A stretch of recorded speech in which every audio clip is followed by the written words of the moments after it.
म्हणविता त्यांचे दास पुढे आसुरे तुका म्हणे संत सेवा हेची देवा उत्तम म्हणविता त्यांचे दास पुढे आसुरे पांडुरंगा प्रथम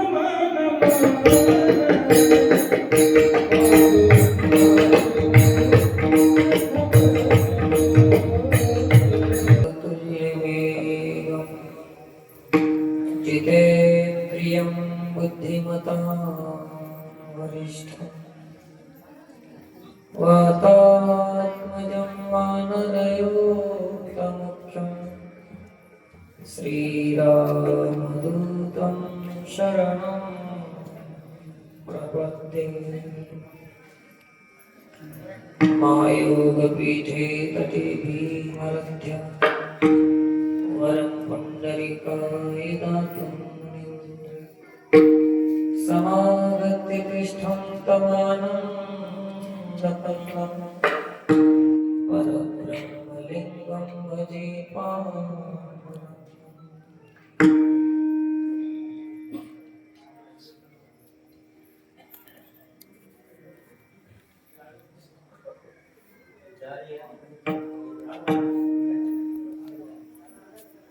सेवेसाठी निवडलेला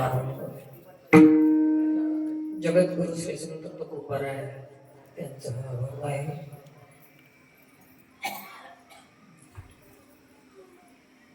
संतांच्या ठिकाणी काय काय लाभ आपल्याला प्राप्त होतो, लाभाचं वर्णन करणारा असा अभंग.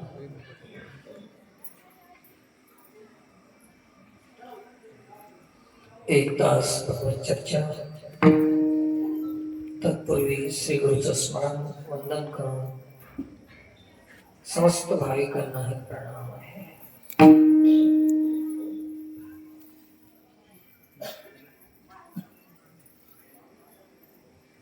अखंड हरिनाम सप्ताहामध्ये मुख्य प्रयोजन आहे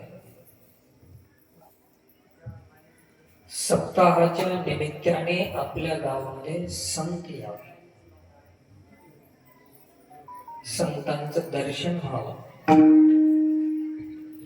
आणि तो लाभ व्हावा, असं प्रयोजन आहे सप्ताहाचं.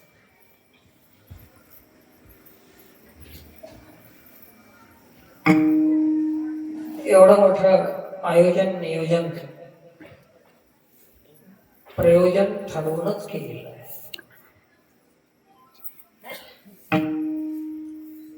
संत आपल्या गावी आले पाहिजे, त्यांच्याकडून लाभ झाला पाहिजे, असं याचं प्रयोजन आहे.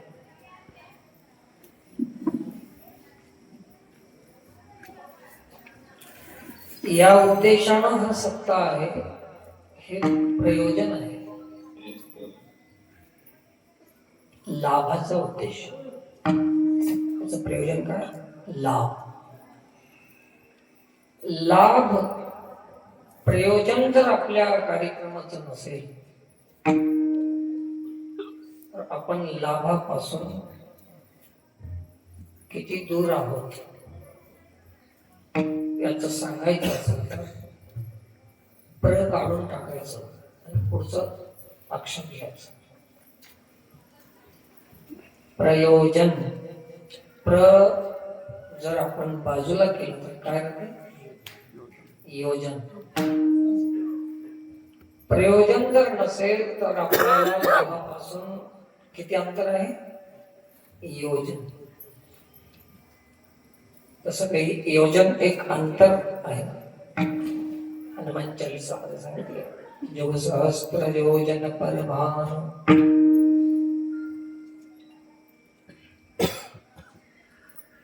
म्हणून हे एक उत्तम लाभ आहे. आपल्या मनुष्य देहाला आल्यानंतर त्या लाभापासून आपण किती किती दूर आहोत?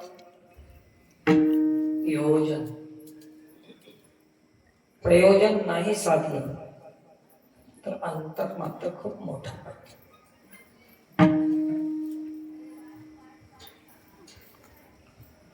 म्हणून आपण लाभासाठी सप्ताह आहे, लाभासाठी कीर्तन आहे, लाभासाठी संतांचं आवाहन आहे. आपल्या गावामध्ये संतांना आवाहन करायचं, केवळ लाभ. आणि लाभ त्यालाच होतो जो आपल्या जीवनामध्ये आचार विचारानं युक्त आहे,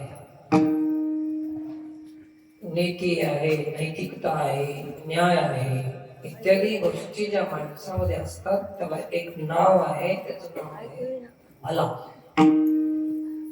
त्या माणसाला काय म्हणतात? भला माणूस. जो माणूस भला आहे ते जोडलं गेलं काय? भला, त्याचा लाभ. बस. एवढं मोठं काही लय हे नाही तुझ्याकडे. भला वागायचं जर कळालं तर लाभ निश्चित आहे. आणि हे सप्ताह आपल्याला भलं बनवण्यासाठी, भलं करण्यासाठी, आपलं भलं झालं.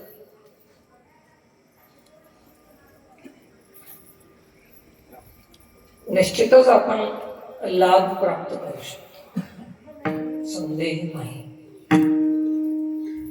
पण प्रयोजन असावं सप्ताह.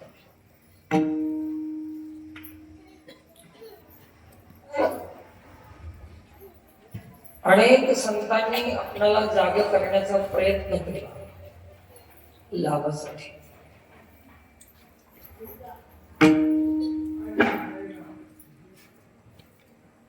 जे विषयी सुखाचे लाभ आहेत, ऐस आराम, विषय सुख इत्यादी जे काही लाभ आहेत, हे कोणत्याही योनीमध्ये मिळतात. आहार कोण्याही योनीमध्ये मिळते. कुत्र उपाशी नाही, ऐका, कुत्र उपाशी नाही. सकाळी सकाळी बघा ना, कुत्रे असेल, लाठ असेल, नाचते सकाळी सकाळी चांगल्या वातावरणामध्ये.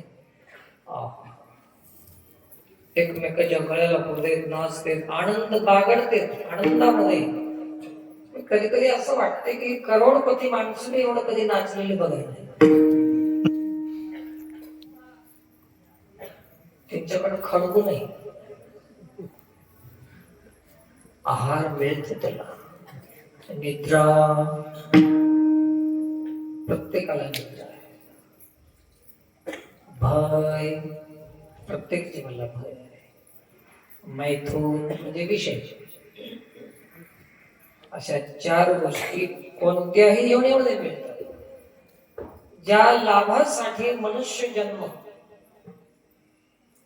ज्या सांसारिक प्राकृतिक लाभासाठी एवढा श्रेष्ठ मनुष्य जन्म आपण घासून टाकलो, ते लाभ कोणत्याही योनीमध्ये मिळतात. विषय सुख कोण्या योनीत मिळत नाही.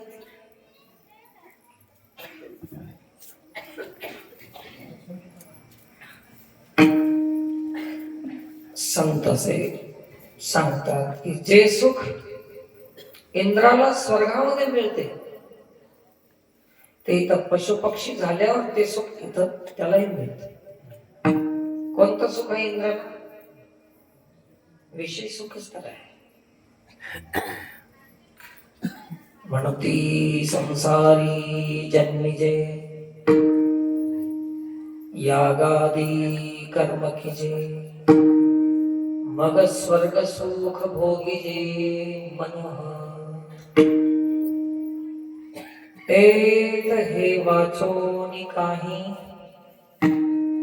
अनेक सर्वथा सुखची नाही.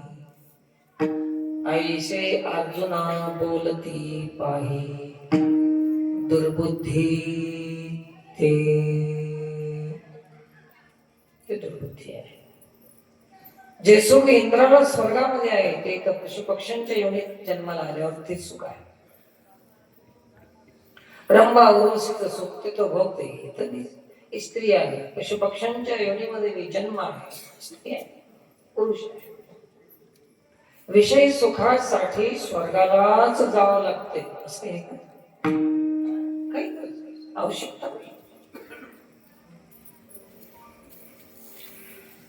म्हणून हे लाभ आपण समजतो, प्राकृतिक लाभ आहे. विषय सुखाचा लाभ आहे, परंतु नाशिवंत आहे. विषय सुख नाशिवंत, नाशिवंत आहे. म्हणून सप्ताहामध्ये कोणत्या लाभाची अपेक्षा आहे?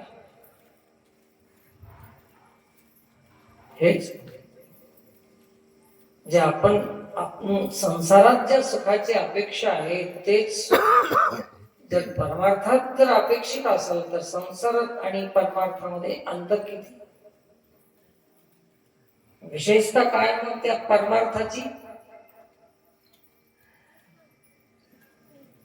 परमार्थाची विशेषता सांभाळली पाहिजे, परमार्थाची विशेषता ठेवली पाहिजे, परमार्थाची विशेषता जोपासली पाहिजे. काय तुम्हाला तुमच्या मराठीमध्ये करून घ्या बरोबर. त्याला सुरक्षित ठेवलं पाहिजे त्याची विशेषता. आम्ही सांसारिक सुख परमार्थातही मागून परमार्थाचा अपमान करत चाललो.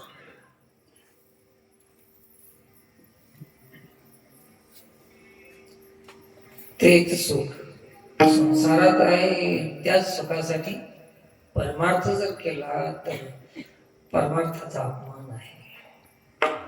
याची विशेषता काय?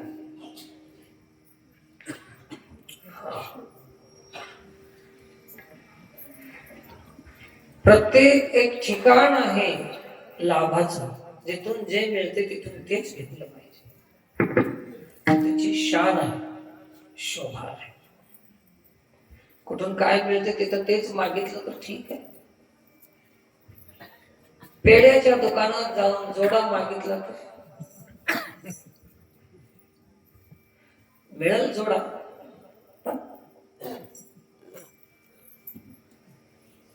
ते दुकान त्या वस्तूचं नाही.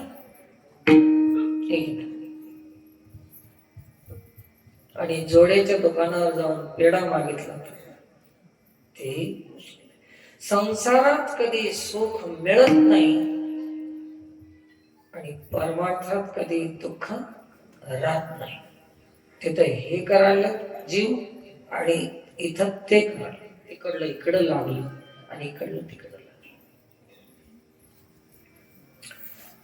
नगर भ्रमता जन्म जाओ, परिप्रवेशु एकाची द्वारे रे. एक अभंग आहे महाराज.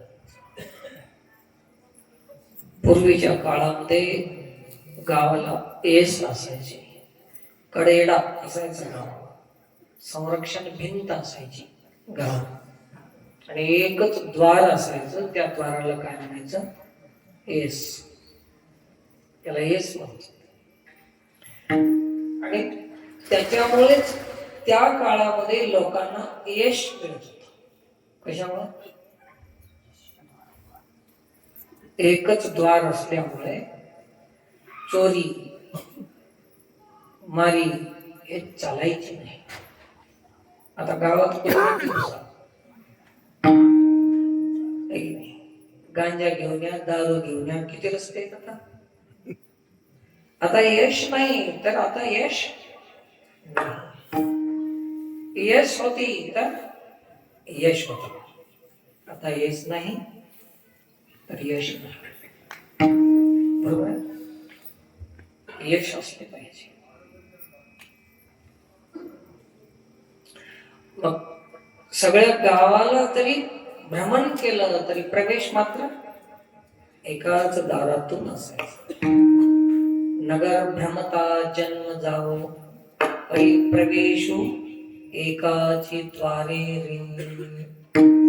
नुद्धरिजे न उद्धरिजे, एका गोपाले वेन न उद्धरिजे. त्याच्याशिवाय उद्धार. येशीतूनच प्रवेश असायचा. आणि म्हणून गावामध्ये नीती, न्याय, सत्य, प्रामाणिकता, इमानदारी अशा गोष्टी गावामध्ये असायच्या. त्यांना वाव नव्हता. असं गाव असायचं. म्हणून ते गावामध्ये सुख, शांती, समाधान, सज्जन लोक, संघटन, सत्कर्म असे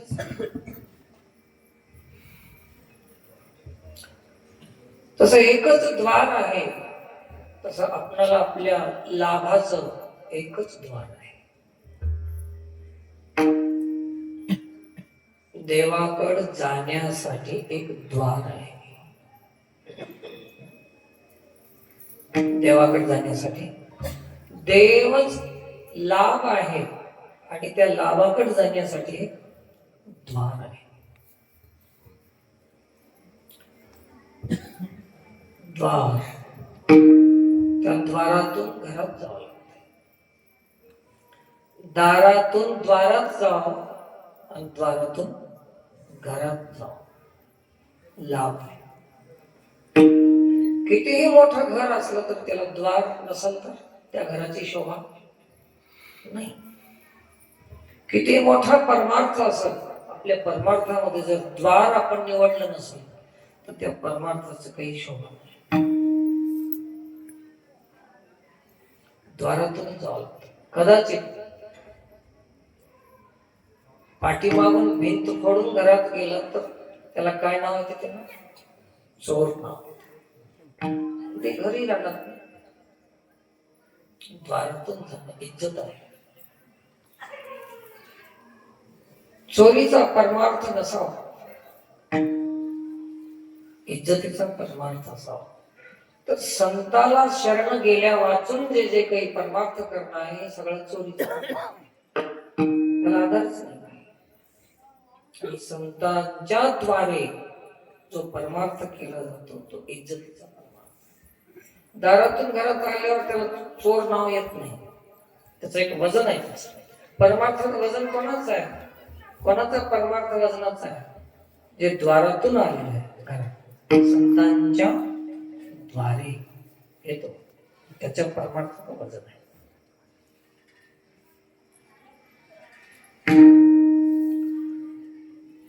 ते सेवा दारवंठा,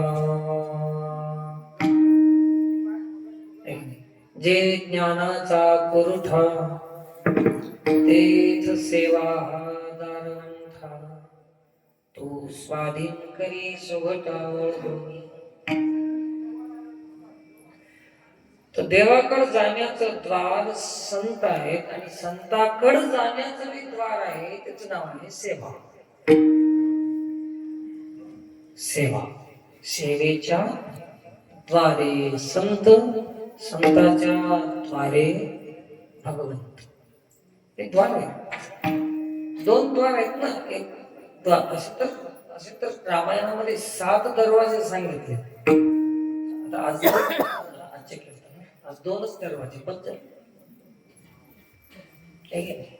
एक सेवा द्वार आणि एक संत द्वार.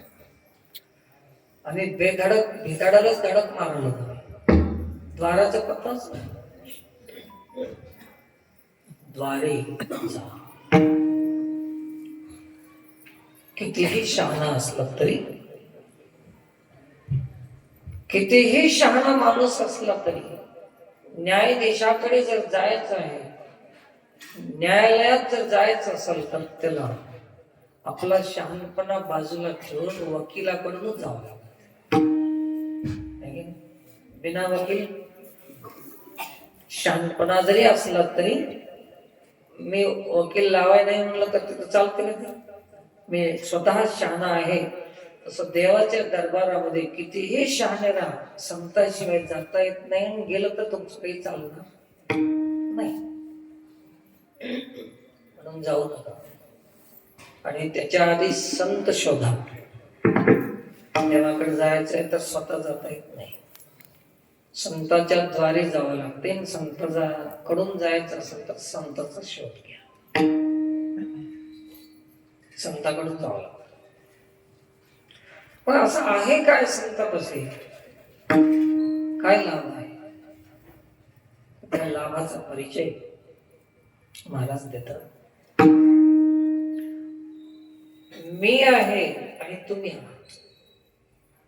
इथं मी आहे आणि तुम्ही आहात. जे माझ्यात आहे त्याला हे म्हणतात आणि जे तुमच्यात आहे त्याला तो म्हणतात.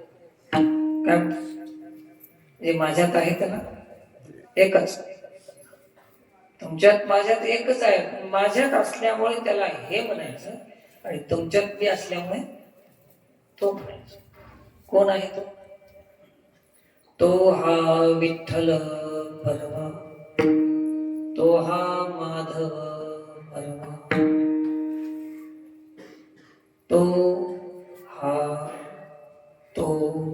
हा माधव, तो हा विठ्ठल. हे आहे. हा आणि तो कोण आहे? माधव आहे, विठ्ठल आहे, परमात्मा आहे. वासुदेव सर्वमिती, वासुदेव आहे, माझ्यात आहे, तुमच्यात आहे. आणि ते दोन नाही, तुमच्यात असल्यामुळे तो म्हणावं लागला आणि माझ्यात असल्यामुळे हे म्हणावं लागलं. हे तो, परंतु ते दोन नसून एक.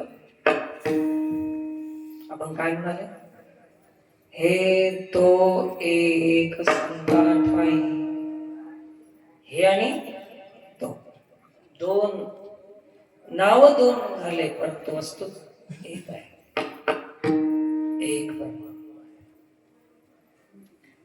तर असं हे दोन आहेत आणि ते एकच आहे, हे ज्ञान कोणाकडे? संता ठाई. हे संताकडे आहे. तो परमात्माच हे लाभ आहे. हे आणि तो त्याच्यात आहे, माझ्यात आहे, माझ्यात आहे, त्याच्यात आहे. हा तो हा, हे तो एक, ती एक आहे, दोन आहे. नाव दोन असले तरी तो एक आहे. पाय दोन असले तरी मार्ग एक आहे. ओठ दोन असले तरी शब्द एक आहे. डोळे दोन असले तरी दृष्टी एक आहे. कान दोन असले तरी शब्द एक आहे. उजवं डावं अंग असलं तरी शरीर एक आहे ना. हे दोन आहेत तर दोन आहेत का? एकच आहे, एकच आहे. तुम्हाला डोळे किती? दोन. तर तुम्ही दोन डोळ्यानं माझ्याकडे बघाला तर महाराज किती दिसाले तुम्हाला? एक. दोन दिसना गेलेत ना, तुमचा एक डोळा खराब झालाय. तसं तो दोन डोळे आहेत तर किती दिसतात? दोन महाराज दिसा. आता बिघडल्यावर एकाचे दोन दिसते, ते द्वैत. डोळे दोन, दृष्टी एक आहे. तस अनेक रूपानं असला तरी वस्तुतः एक परमात्मा. आणि ते एक करायचं हे संताकडे आहे ज्ञान. त्याची एक ओवी सांगतो. आत्मभ्रांतीसाठी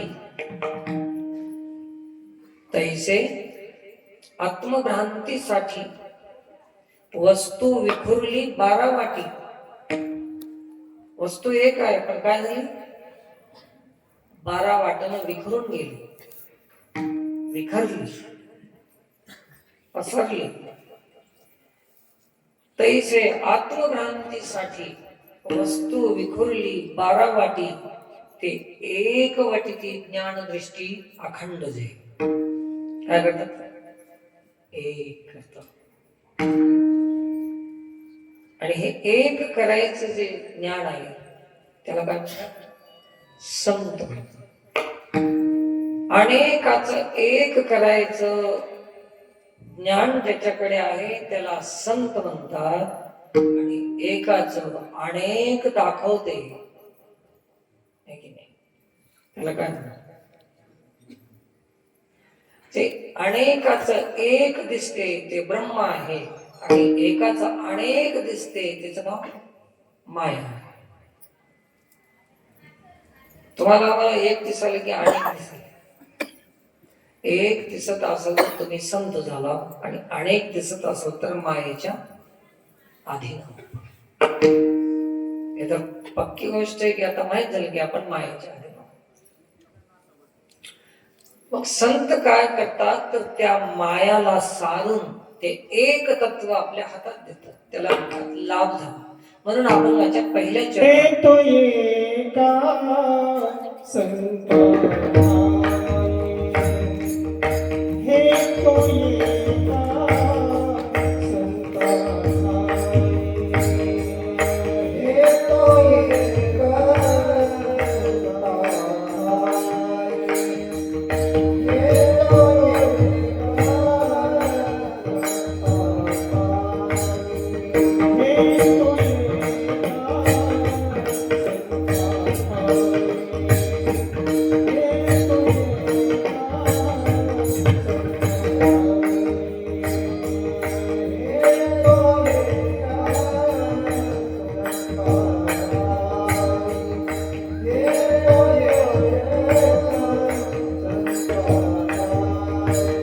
एक परंपरा आहे, एक संस्कृती आहे.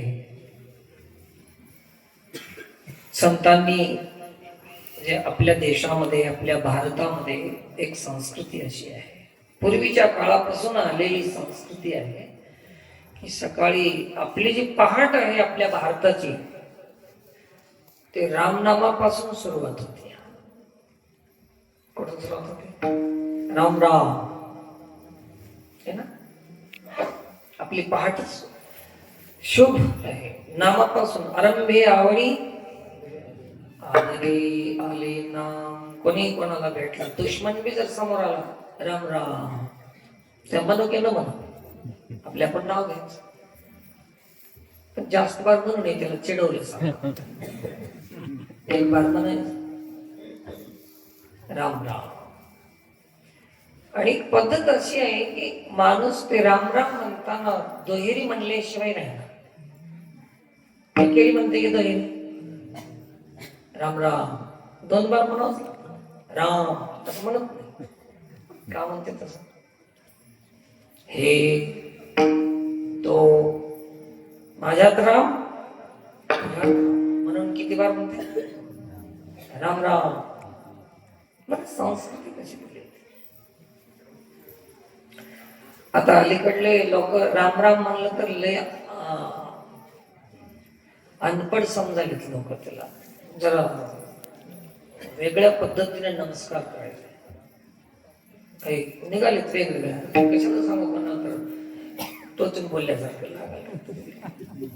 अलग अलग बदलल्या. राम राम ही साधी सोपी भाषा होती, सर्वसाधारण. आता त्याच्या संप्रदायाने एक त्याची एक विधी, एक तरीका, एक वेगळेपणा केलेला. वेगवेगळा रामकृष्ण हरी झालं, जय योगेश्वर झालं, राधे राधे झालं, अजून काय जय हरी झालं, हरिओम झालं, जय सद्गुरु झालं, अनेक झाले. आता फाटे फुटले. पण बोल काय राम राम. म्हातारे माणसाला हे काहीच आहे ना, आता हे काहीच म्हणणार. जय माता दी, आता हे कशा नाही उठले हात जोडते काय म्हणते राम राम. हे बोल आहे, आधार आहे आपल्या भारतीय संस्कृतीची. शुभारंभ आहे, पहाट आपली रामापासून होती. आणि आज बी म्हातारे माणसं म्हणतात राम पारा. कोणता पारा म्हणतात? सकाळच्या वेळेला काय म्हणतात? राम पाऱ्यात होतो असं म्हणतात. राम पाऱ्यामध्ये राम राम करायची परंपरा आपल्या भारतामध्ये होते, परंतु आता राम पाऱ्यामध्ये मी काम पाराच होऊन गेलो. उठलं की काम, चोळी चोळी चोळी चोळी चोळी काम सुरू. हे संतांचं मार्गदर्शन नाही आता कोणी घ्यायला तयार नाही. अजून एक भाषा होती, समोरून येणारा माणूस एका समाजामध्ये अशी प्रथा होती, हयात मायबाप. दोन्ही हात जोडायचे, काय म्हणायचं, हे शब्द आता ऐकायला भेटत नाही. लोकांनी याला कमजोर समजलं, या शब्दाला कमी समजलं. इतका श्रेष्ठ शब्द आहे. काय शब्द, हयात मायबाप. याचा सरळ सरळ मराठी अर्थ आहे की ते येणारा माणूस पुढून पाठीला आला, कोणी मोठा माणूस आला तर त्याला नमस्कार करून काय म्हणायचा, हयात मायबाप. तू तुझ्या पदवीमुळे, पदामुळे उन्माद आलेला आहे तुला, म्हणून त्यानं त्याला ओळख करून देत होतं की तू विसरून गेलास की हाय आत मायबाप. तुझ्या आत आहे कोण, मायबाप. किती उच्च शब्द होता, हाय आत मायबाप. हे शब्द श्रेष्ठ आहे, कनिष्ठ आहे. पण आम्ही काय ठरवलं त्याला, आता कनिष्ठ ठरवलं. हयात खूप उच्च कोटीचा शब्द. हे शब्द सगळे मोडत गेले, मोडीत काढले लोक. राम राम शब्द कोणी म्हणायला तयार, राम राम म्हणत नाही, दुसरंच काहीतरी वेगळं. सुधार झाला म्हणतात त्याच्यामध्ये. सुधार झाला का बिघाड झाला, विकृत होत गेलं सगळं. तर दोन वेळेस म्हणतात, दोन वेळेस म्हणून दोन हात एका जागी आणतात, दोन हात एका जागी आणतात आणि एका जागी आणून आपल्या हृदयाला लावतात ते दोन्ही हात. आणि मग दोन वेळेस म्हणतात, हात दोन, स्पर्श हृदयाचा आणि उच्चार दोन वेळेस राम राम. आणि थोडी मान खाली वाकायची. तर हे काय आहे, करसा नमन करण्याच्या पद्धती आहेत. करसा म्हणजे हाताने, शिरसा म्हणजे मस्तक चुकवायचं आहे, उरसा म्हणजे उर कशा म्हणतात, हृदयाला म्हणते. करसा, शिरसा, उरसा आणि मनसा, हे नमस्काराची पद्धत आहे. अशा चार पद्धतीने नमस्कार केले जातात. आता अलीकडे वेगळंच, ते पायावर पडणं काय, पाय चाटणं काय, नख टोचणं काय, वेगळंच निघाले. नमस्काराची पद्धत आहे, चार प्रकारचा नमस्कार आहे. करसा, शिरसा, उरसा, मनसा, अजून एक आहे वचसा. वचसा म्हणजे मुखातून राम राम उच्चार होणे, त्याला वचसा म्हणतात. असे पाच प्रकार आहेत नमस्काराचे. तर हे नमस्काराची विधी होती. राम राम किती झाले, याच्यामध्ये पाच आले. कोणते कोणते पाच, हिशोब ठेवला. मनाने नमस्कार केला एक, शिर झुकवलं दोन, वचसा म्हणजे राम राम आलं तीन, हात जोडले चार आणि हृदयाला स्पर्श केला किती झाले, पाच. हे पाच प्रकारचा नमस्कार आहे. त्याला असं सांगायचं राहते की राम राम दोन वेळेस, तुझ्यातही राम आहे, माझ्यातही राम आहे. आणि ते कुठं आहे म्हणून विचारू नको, मी आधीच सांगाल कुठं आहे. आपल्या छातीला हात लावून म्हणते, आपल्या तुझ्यामध्ये आहे, माझ्यामध्ये आहे, हृदयाच्या ठिकाणी. तैसा हृदयामध्ये मी राम, असता सर्व सुखाचा आराम, की भ्रांतासी काम विषयावरी. म्हणून विषय सुख हे लाभ, परमार्थातला लाभ नाही.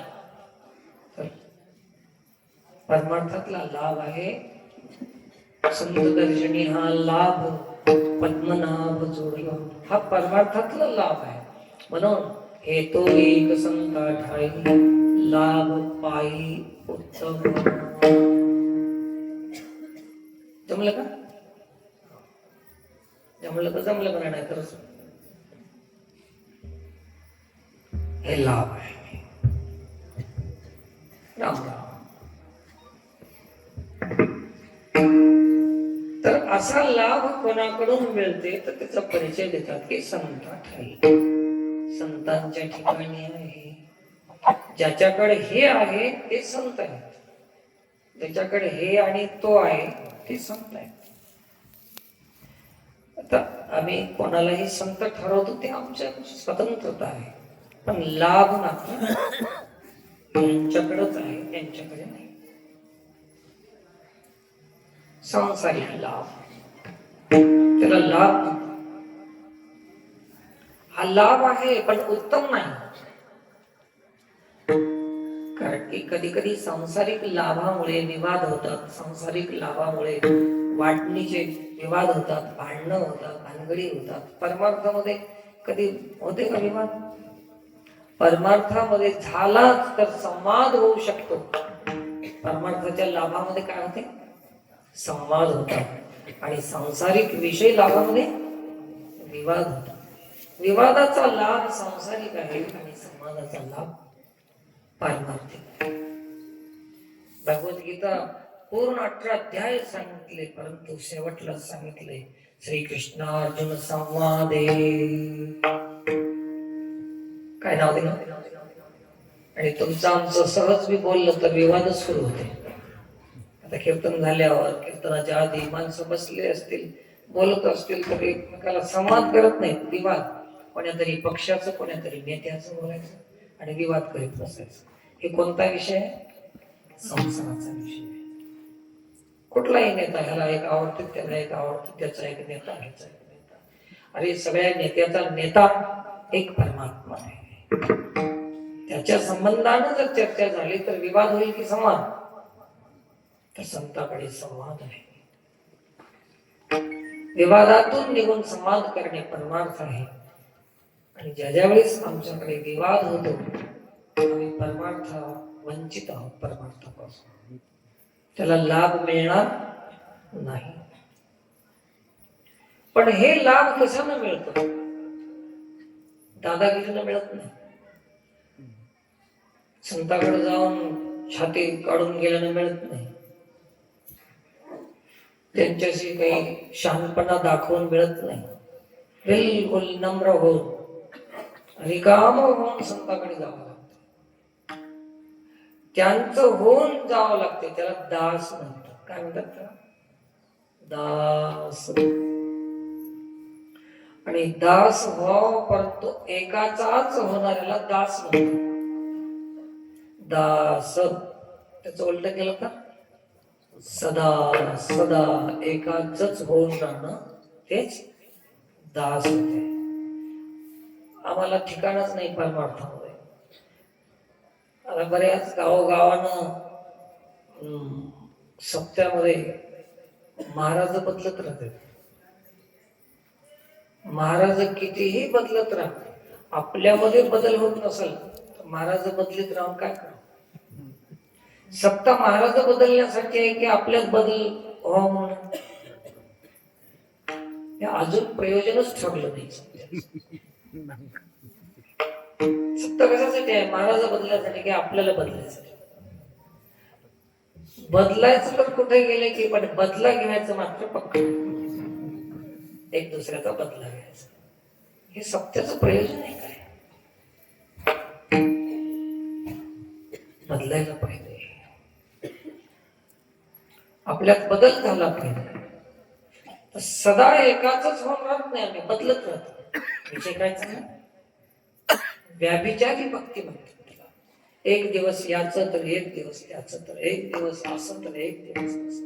याच्यावर मोठं ते त्याच्यावर मोठं, हे बदलत बदलत बदलत बदलत बदलत बदलत बिघडत गेलं. बदलणं गेलं तर घडत गेलं, आणि बदलत गेलं तर बिघडत गेलं. बदलणं गेलं तर घडत गेलं, आणि बदलत गेलं तर बिघडत गेलं. घडत जावं की बिघडत जावं? घडत जावं, घडत जावं. घडत जायचं असेल तर दास व्हा. दास झाल्याशिवाय घडत नाही. आणि एकदा संतांचं झालं की त्यांच्याकडून जे मिळते ते असं मिळते की पुन्हा कशाचीच अपेक्षाच राहत नाही, आसच राहत नाही. एवढी श्रेष्ठ वस्तू त्यांच्याकडून मिळते. अभंगाच्या दुसरे चरणात म्हणविता त्यांचा दास म्हणविता त्यांचा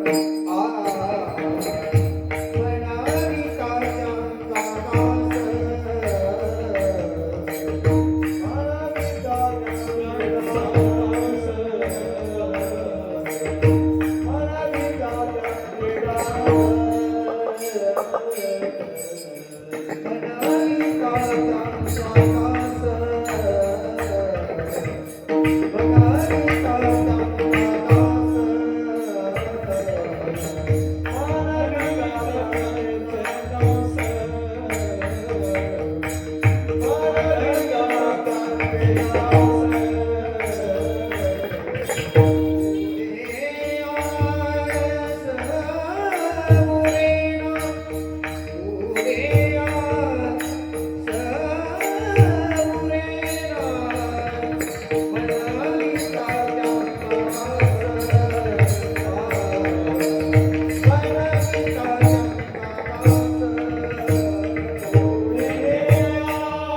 दास महत्वपूर्ण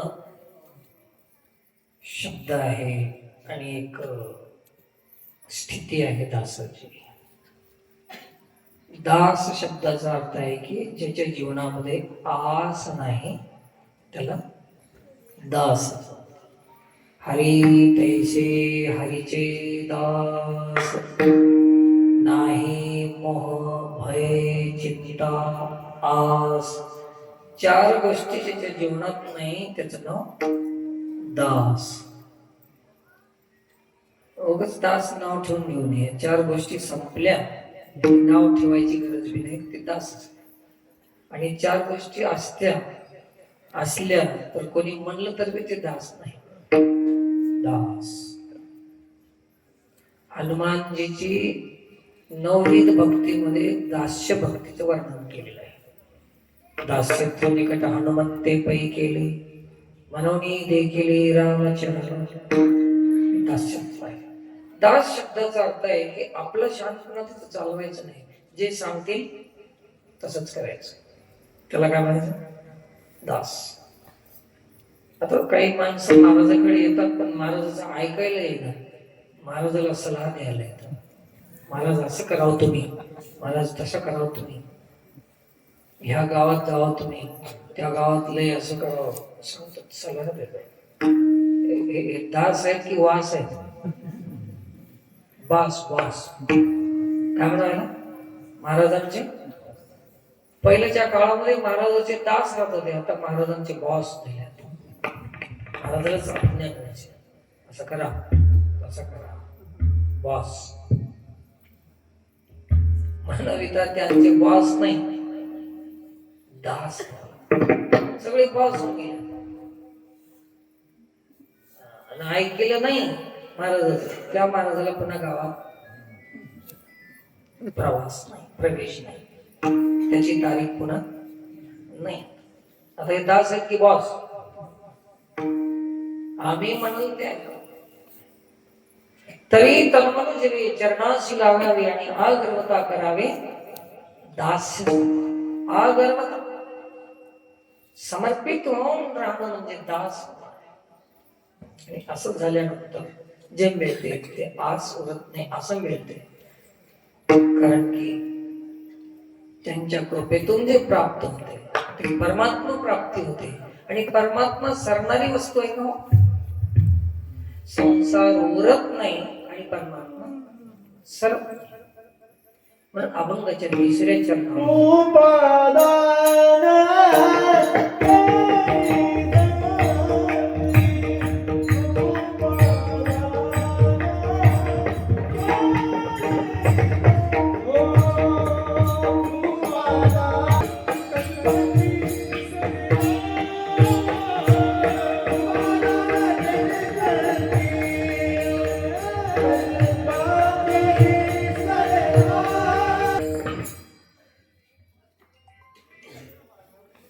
आपल्या रोजच्या जीवनामध्ये पूजा आहे, सेवा आहे, असे काही आपण रोजचे आपले उपक्रम आहेत जीवनामध्ये. सध्या सेवेला महत्व दिलेलं आहे. शास्त्राना पुराणाना सेवा, जे सेवन केल्या जाते ते सेवा आहे. सेवन केले जाते. आपल्या दारामध्ये गाय येते, गाय पाया पंचपाळ घेऊन येते, तांब्यात पाणी घेऊन येते, तिच्या पायावर पाणी टाकते, कुंकू लावते, तर होई म्हणून हाका लावते. तिनं आली होती कशाला? पूजा करून घ्यायला. तिला पूजेचा काय आनंद आहे त्या गायला? तिच्या पोटात आग पडली. तिला पाहिजे सेवेची गरज आहे. तिला आता पूजेची गरज आहे. आम्ही पूजा करीत बसलो 2-2 तास देवाची पूजा. गरज सेवेची आहे समाजामध्ये, आणि आम्ही महत्व कशाला दिलं? पूजेला महत्व दिलं, कर्मकांडाला महत्व दिलं. अरे ते हळद कुंकू ठेव तिकडे बाजूला, मोठा चारा आहे का ते? आता थोडी काम करते, गुळ देत का त्या गायला? गरज तिला खायची आहे. आता सेवेची गरज आहे. सेवा प्रधान आहे भक्तीमध्ये, पूजा नाही. आम्ही पूजा मांडून बसले, सेवेचा मतलब नाही. पूजा मूर्तीची केली जाते, आणि सेवा जे चेतन प्राणी आहे, पशु पक्षी मनुष्य जे काही असतील, यांची सेवा केली जाते, त्याची पूजा करायची असते. आता तुम्ही तुमचा गुरु आला घरला, भूक लागली कडकडून, आणि यानं 5,000चा हार आणून घातला गळ्यामध्ये. तर गुरुला कशाची गरज होती? आहार पाहिजे होता की हार पाहिजे होता? गुरुला पाहिजे होता आहार, आणि दिला हार. आ काढून टाकला, आहार, त्याच्यातलं अ गेल्यावर नुसता हार. शब्दाचा खेळ आहे. आवश्यक होता आहार आणि दिला हार. काय गुरुला खुशी वाटली? आग पडली पोटामध्ये. त्यानं म्हणला, अरे अरे शिष्या, मला पोटात भूक लागली आणि आता हे काय करत बस नको, मला खायला तरी काय. ते म्हणलं, नाही, मी टीव्ही लावून देतो, घंटाभर ऐकत. आवश्यकता कशाची? सेवा प्रधान आहे भक्तीमध्ये. गरज काय आहे ते पुरविणे, ते करणे, हेच भक्ती आहे. पूजा करा, करू नये असं नाही. मी काही विरोधी नाही, मी काही नास्तिक थोडंच नको म्हणा. त्याला सर्वस्व समजून सेवा शून्य होऊन गेली आपल्या संसारामध्ये. गाईचं हळद कुंकू लावणं पूजा आहे, खायला देणं सेवा आहे, आणि खाटकापासून वाचवणं हे रक्षण आहे. काय? हे रक्षण. 3 गोष्टी, आणि या 3 गोष्टी एकत्रित आल्या की 4थी गोष्ट सिद्ध होती. त्याचं नाव आहे धर्म. आता पूजा, सेवा आणि रक्षण 3 गोष्टी जर आल्या तर मग झाला धर्म. त्याला म्हणतात धर्माचं रक्षण.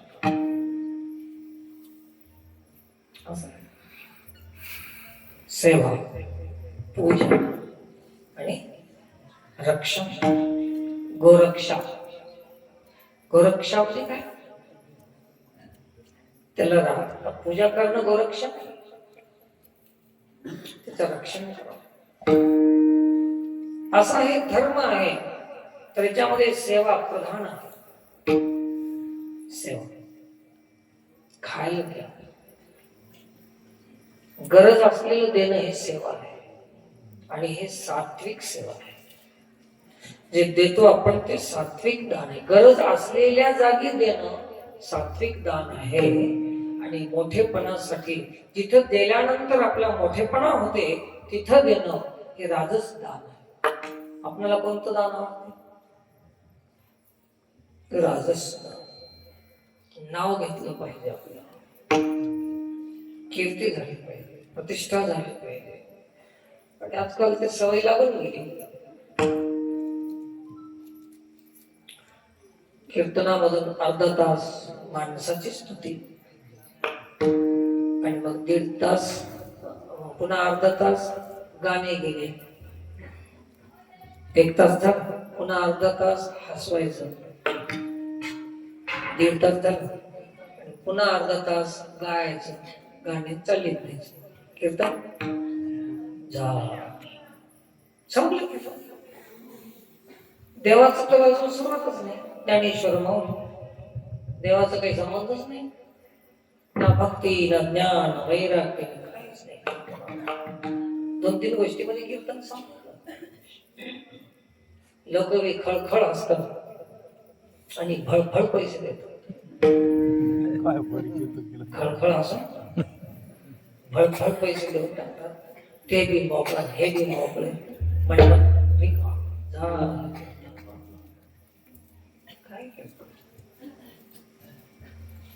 सेवा उत्तम आहे.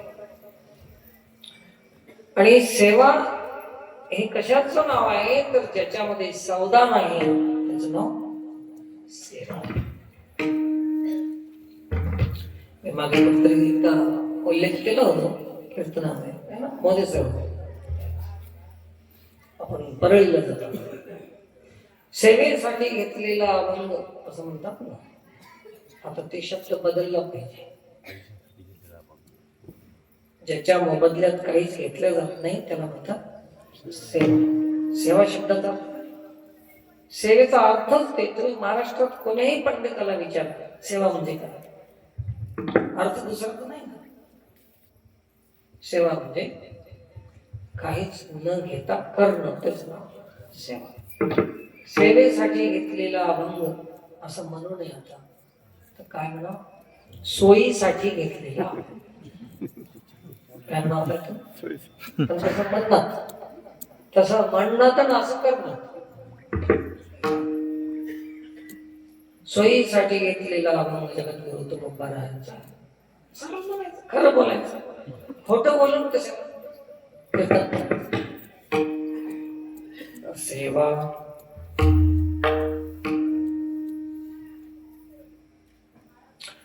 कोणाची सेवा? आम्ही मूर्तीची सेवा करीत बसलो, देवाची सेवा करीत बसलो. देव सांगाले की तुम्ही माझी सेवा करा. हे ज्यांना या मृत्यू लोकांमध्ये या पृथ्वीवर पाठवून दिलेलं आहे धर्म रक्षणासाठी, प्रचारासाठी, लोकांचं कल्याण करण्यासाठी, उद्धारासाठी ज्यांना मी पाठवून दिलो त्या संतांची तुम्ही सेवा करा. काय करा? संतांची सेवा करा. संतांची सेवा केलं की ते मला प्राप्त होते. डायरेक्ट सरळ माझी सेवा करसाल तर ती सेवा मला पोहोचत नाही. संतांच्या द्वारे केलेली सेवा मला पोहोचते. तेच उत्तम आहे अभंगाचं सेवा.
मा